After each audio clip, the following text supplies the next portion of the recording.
The voice of sharing. Durian ASEAN.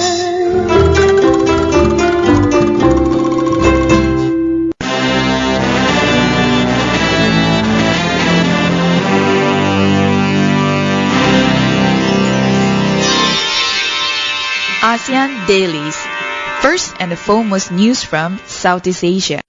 Welcome back to Durian ASEAN. Good morning to everyone. This is Durian ASEAN, the voice of discovery and sharing. And you are at ASEAN Dailies. We deliver and also discuss news from Southeast Asia. So the first news that I just received, it's about the maid who was starved by her employers. I testify that they watched her every single move. So the former employers of this Filipino domestic helper, who was starved for about 50 months, that caused her weight to drop from 49 kg to 29, and observed her every move that did not let her speak to anyone even. So it was on the second day of the testifying all this trial. Madame Thelma Oyasan Gavidan, she's about 40, who claimed that she ate only instant noodles and a plain bread twice a day, said she was not allowed to go out on her own and did not get any days off even. And she didn't even receive her salary, and her mobile phone kept from her while she was employed by trader Lim Chun-ho and also his wife Chong Sui-foon, both about 47. So it happened last year from January 2013. So this Singaporean couple, they're on the trial for failing to provide this helper with adequate food.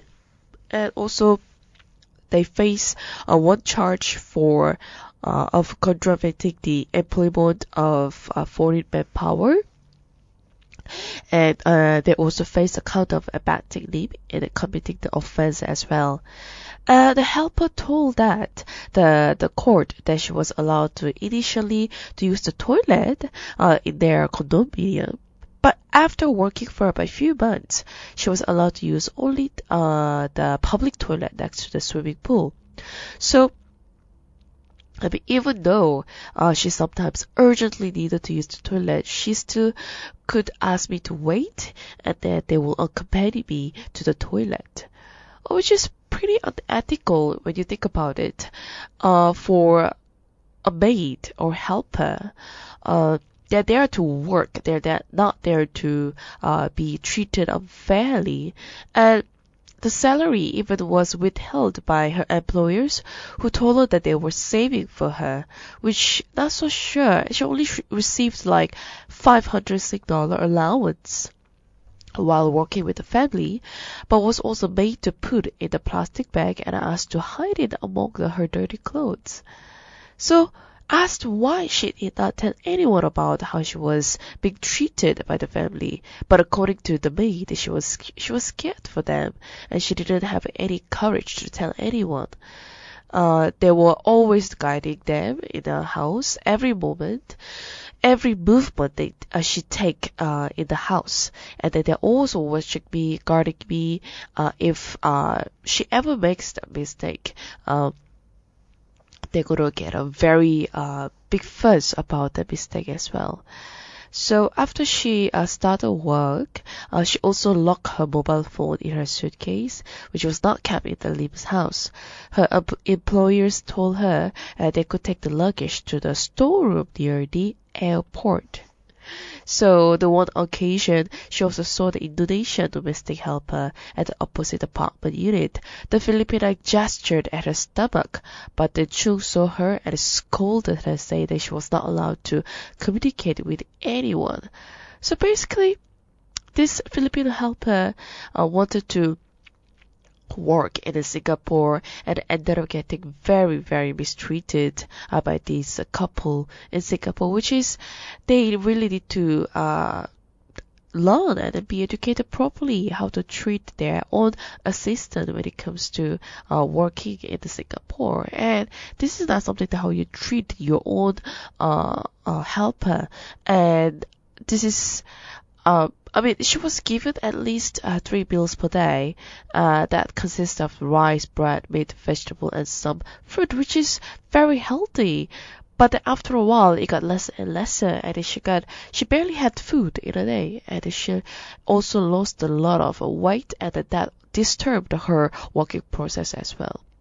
Well, we'll come back after this short break. We'll talk about and discuss all the political news in Southeast Asia. So stay tuned.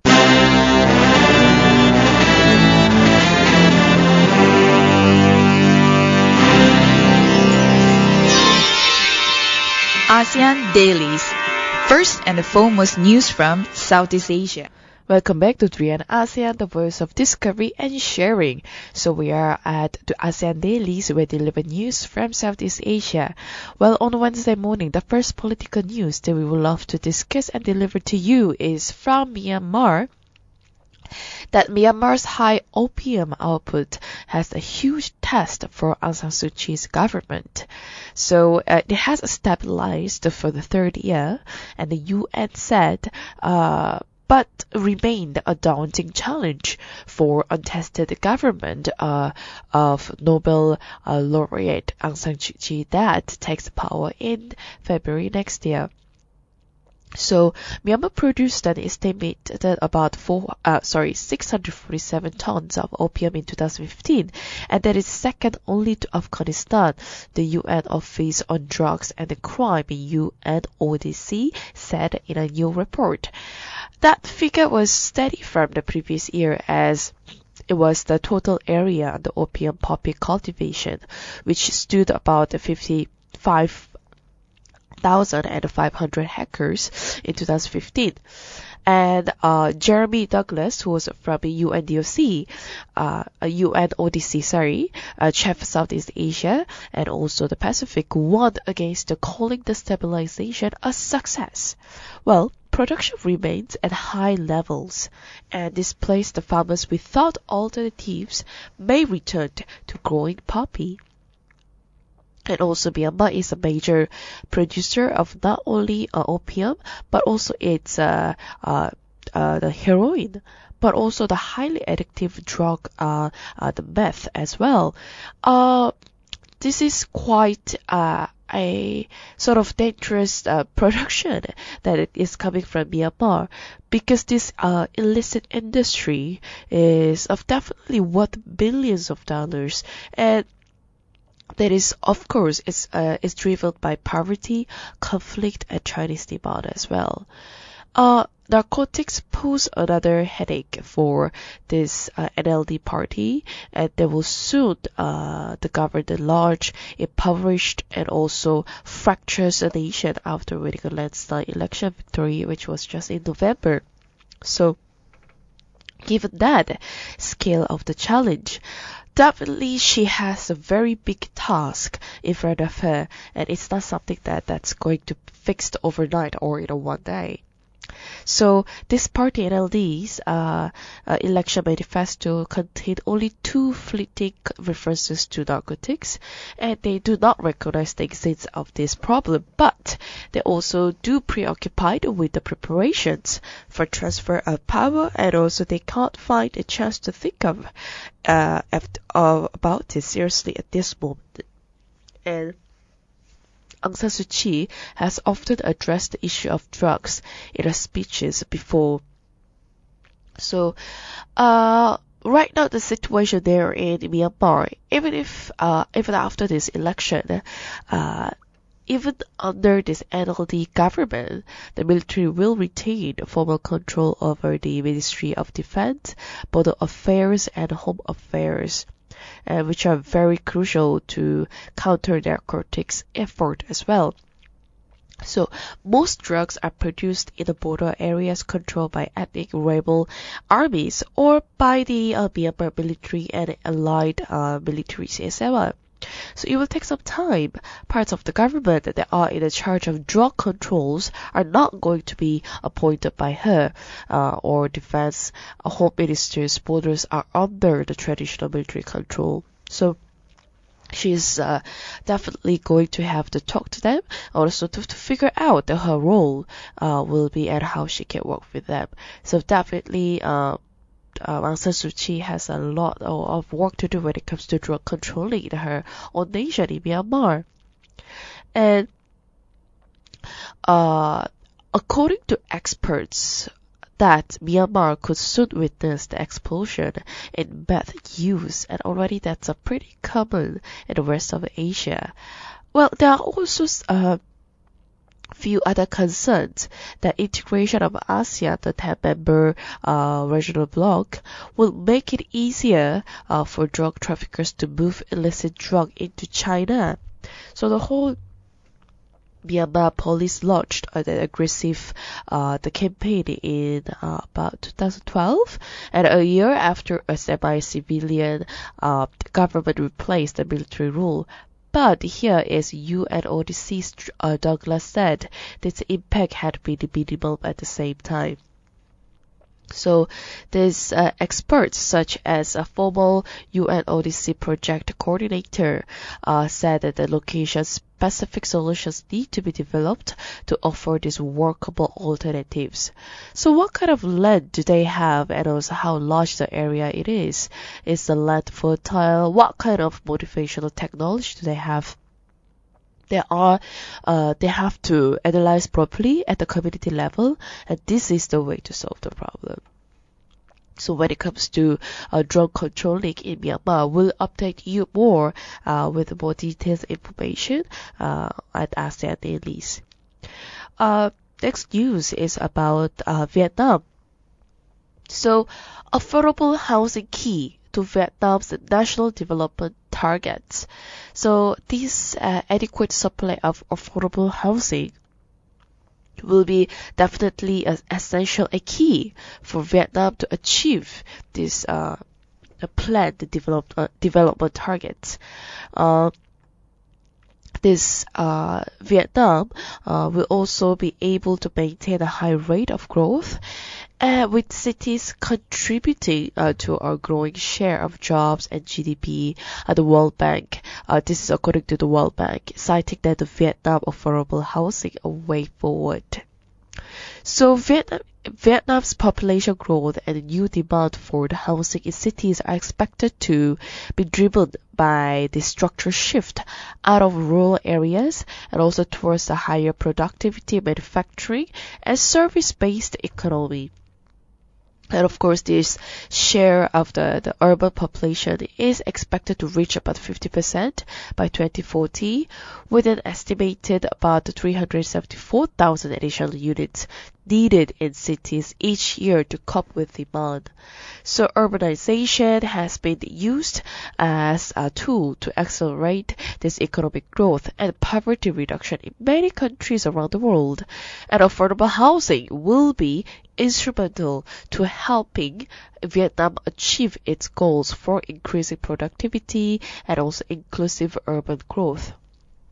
So according to the report that it was released, that despite this economic growth, Vietnam still has the substantial deficit of quality housing, with almost about 20% or approximately 4.8 million households in Vietnam still living in poor conditions. So this the focus on this house and also affordable housing in Vietnam will be a sort of new channel, and there are also quite a lot of recommendations that's been given to Vietnam to look into it. Well, there are a few key messages, but that should be further elaborated into to concrete set of policy and also program options, organized into 6 priority areas of action to help inform and also to shape the government of Vietnam intervention in the housing sector moving forward. So the last news before we have another short break is about Laos. This country shows no political will to solve this activist disappearance. Well, the United Nations and the International Commission of Jurists said the police in Laos refused to view new footage of the abduction of the Sophon. He is a civil society leader who worked to promote sustainable development for the rural poor. So they said it has created the culture of fear among workers of non-government organization in Laos, and this is one of the Southeast Asia's poorest countries. They are not aware of this progress since government's commitment at the UN Human Rights Council. But in January, Laos was assessed on its right record and accepted some recommendation made by UN Human Rights Council that including a call for transparent investigation into disappearance of this internationally acclaimed activist. So there are some feedback, and they have been remaining very silent over this case. And he went missing in the Vientiane, the capital, on the night of December 15th. It was about 3 years ago, and the video was also released with some footages that he being stopped at the police checkpoint and being led to the pickup truck. So we have some footages, but that the country itself, it looks like the whole government is just remaining silent. They have not rectified, they have not moved forward, they have not continued anything progressively when it comes to this case, and Laos will become an ASEAN chair next year, and of course there are lots of expectations that that are lined on this nation, but this is quite worrisome, and definitely it has created a culture of fear in the nation that something happens to someone, they are not really confident whether it will be going under investigation or even further studies to find out.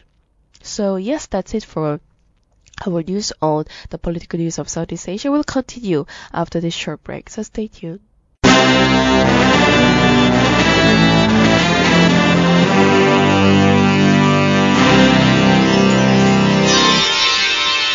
ASEAN Dailies. First and foremost news from Southeast Asia. Welcome back to Driana ASEAN. You are with Grace at ASEAN Dailies. We deliver news from Southeast Asia. So this segment will be focusing on the economic side, where the first news about economic news is all the way from Indonesia. So President Joko Widodo has called on all the public officials and local leaders to stop using this vague language when planning and budgeting in effort to curb corruption and cut red tape. So he mentioned that no more unclear programs and also activities or vague words to open multiple interpretation. So citing an example from the Maritime Affairs and Fishery Ministry, which has successfully used the clear text, Jokowi said that instead of using all those words like fishermen's empowerment, it would be better to use clear terms as a ship procurement or fishing net procurement. Because otherwise, activities like painting the site work near the beach could be included in the empowerment as well.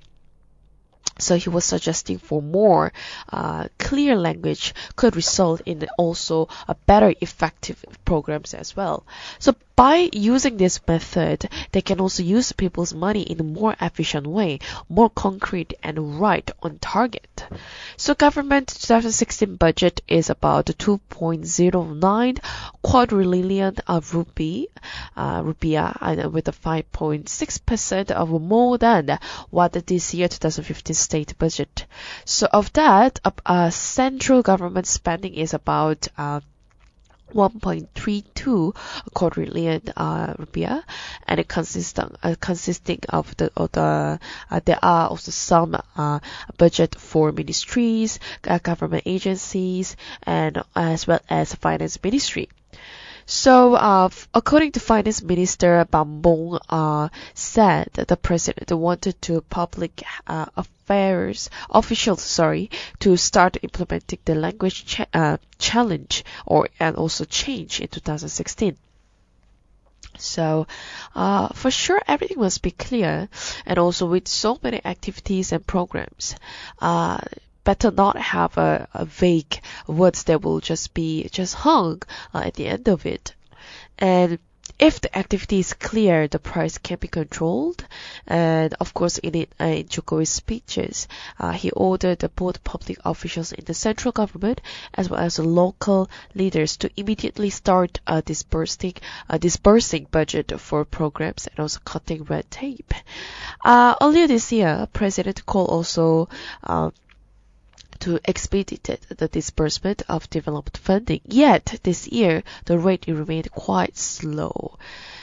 So, according to Jokowi, the early handover was intended to make sure that development ran on schedule and also that the disbursement moved more quickly too, which could eventually have a multiplier effect on the economic development. And of course, we would love to see the various planned programs to start immediately from next year, but it cannot be later than that, because if they are, there will be an economic contraction as well in Indonesia. And the president later also said that the local leaders really need to improve their quality of budget or those expenditure management by providing better transparency and accountability. So basically, give a bigger portion of funds to product expenditures, for example, capital expenditure and related to infrastructure. So this will certainly reap all those benefits as well. So I guess he's looking at the bigger picture here when it comes to language usage that is very important, and also to send out the clear message. It's not really a huge problem that would lead to have corruption or other bigger political and also economical problem. However, having the clear messages and the communications when it comes to carrying out the policy and also regulations, for example, things like a budget, is very important for public to understand as well. Moving on to the next news about Laos has more rice sales to China. Well, the export to China, the rice itself, it was more than 10,000 tons. Year after the first order, 8,000 tons was received from Chinese market this year. So, Laos particularly aims to grow as much rice as possible to meet export demand. However, this will also depend on the quality of the seeding planted and also to maintain the whole quality as well. So the governor, the Sofrani, said the strain of rice being used for export was it was native to the province, and also the quality was up to the international standard.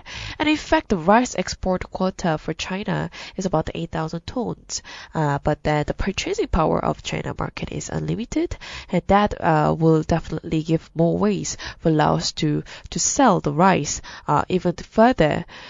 Just go back to the bit of a history is in 2004, rice mills exported more than 3,000 tons of rice to various European countries as well, and the country also sells about 300,000 to 400,000 tons of paddy rice to neighboring countries across the borders every year. So it is something that they can look forward to strengthen their economic growth, especially when it comes to agriculture and selling rice to other countries.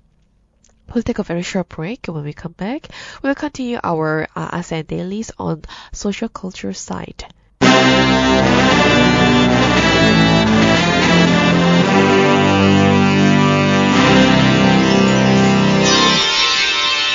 ASEAN Dailies. First and foremost news from Southeast Asia. Welcome back to 3 and ASEAN, the voice of discovery and sharing. You are at the last segment of ASEAN Dailies. We deliver news from Southeast Asia. So let's focus on the social culture part of the Southeast Asia. The first news is about Singapore, that they will be launching 6 satellites in India, and which will is to help in areas like urban planning and also disaster management across the Southeast Asia. So about it will take about 20 minutes to carry out this launch, and to achieve the speed of the 7 kilometers per second, it will have to be loaded with tons of energy, and that helps the rocket to fight the gravity. So these satellites are made by the National University of Singapore and also Nanyang Technological University, as well as commercial company ST Electronics. So for the first time, these satellites will orbit around the equator, gathering data that will benefit those in the equatorial region as well. Most satellites take about 100 minutes to make one full round, whether it is from the north or to south and back, but around the equator. The disadvantage of this satellite, however, is to rotate this way, is that if the satellite is trying to capture the images of Singapore, for example, the Earth also rotates.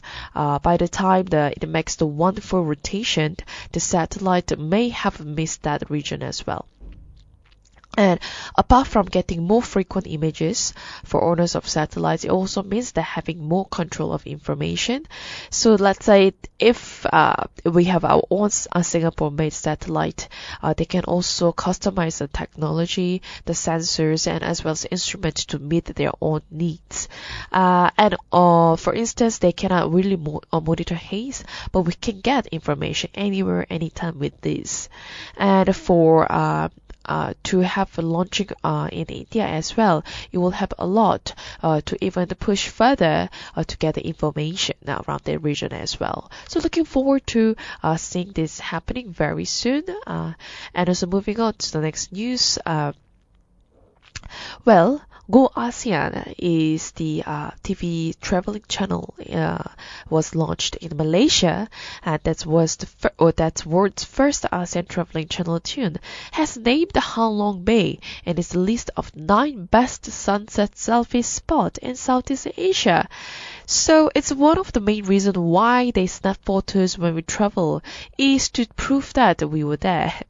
So the list includes the most selfie friendly and also Instagrammable locations with the glorious sunset views. So Ha Long Bay is Asia's ultimate heart stealer, and it is also thanks to the beautiful floating villages and those emerald waters. And if you haven't visited there, the Bay of the Descending Dragons already carries a very mystical atmosphere, and but at dusk, with the sun soaking in its last rays into the bay, it's so beautiful, mesmerizing. So there are a lot of suggestions, and also especially by the TV channel Go ASEAN, to go over there and then blend with the nature and also appreciate the nature as well. So that's it for the ASEAN Dailies for today on Wednesday morning. Look for us via our social media channels, Facebook, Twitter, YouTube, and Instagram as well. And do visit us, our website, durianasean.com. And do not forget to download our app, Durian ASEAN, when you're on the go and have no access to listen to our podcast. Just by downloading Durian ASEAN will help you to access to all our content from our own radio station. So stay tuned for our next segment later on throughout the day.